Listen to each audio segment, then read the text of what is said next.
بسم اللہ الرحمن الرحیم۔ آج کے اس سبق میں پڑھیں گے ہم تیسرے اصول کے بارے میں، جو کہ شفتان ہے۔ شفت کہتے ہیں ایک ہونٹ کو، شفتان کہتے ہیں دونوں ہونٹوں کو۔ شفتان تثنیہ کا صیغہ ہے، تو اردو میں ہونٹ، عربی میں شفت۔ آج ہم دونوں ہونٹوں کے حروفوں کے بارے میں پڑھیں گے۔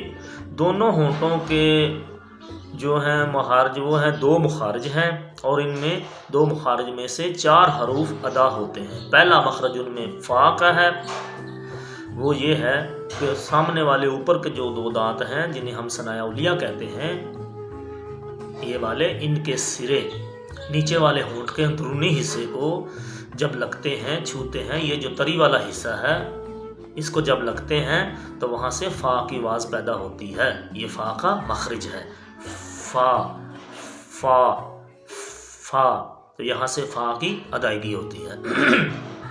اب آگے ہے جو 3 حروف ہیں ان کا مخرج ہے، وہ ہے ان میں پہلا ہے با۔ جب با کی ادائیگی ہم کرتے ہیں تو با کا مخرج یہ ہے دونوں ہونٹوں کے اندرونی حصے جو تری والے ہیں، اوپر والا ہونٹ اور نیچے والا ہونٹ، جب ان کے دونوں حصے جو تری والے ہیں آپس میں جب ملتے ہیں تو حرف با کی آواز پیدا ہوتی ہے، با با با۔ اب آگے ہے میم کا مخرج۔ تو دونوں ہونٹوں کے برونی کنارے، دونوں ہونٹوں کے برونی کنارے جو کہ خشکی والے ہیں، یہ جو خشک کنارے ہیں، جب یہ آپس میں ملتے ہیں تو حرف میم کی آواز پیدا ہوتی ہے، میم میم میم میم۔ تو یہ میم کا مخرج ہے۔ اب آگے واو ہے۔ جب واو کی ہم ادائیگی کرتے ہیں تو دونوں ہونٹ گول ہو جاتے ہیں، تو ان میں ایک چھوٹا سا سوراخ بن جاتا ہے، جو چھوٹا سا سوراخ بن جاتا ہے وہاں سے واو کی ادائیگی ہوتی ہے۔ کس طرح سے ہوتی ہے کر کے دیکھتے ہیں، واو واو واو واو واو۔ تو یہ جو چھوٹا سا سوراخ بن جاتا ہے اس میں سے واو کی ادائیگی ہوتی ہے۔ اور یاد رکھنے والی بات یہ ہے کہ ایسی واو جو کہ مدہ نہ ہو، وہ واو جو کہ مدہ نہ ہو وہ یہاں سے ادا ہوتی ہے۔ فا، با، میم اور واو، ان سب حروفوں کو حروف شفویہ کہتے ہیں۔ با اعتبار مخرج ان کو حروف شفویہ کہتے ہیں۔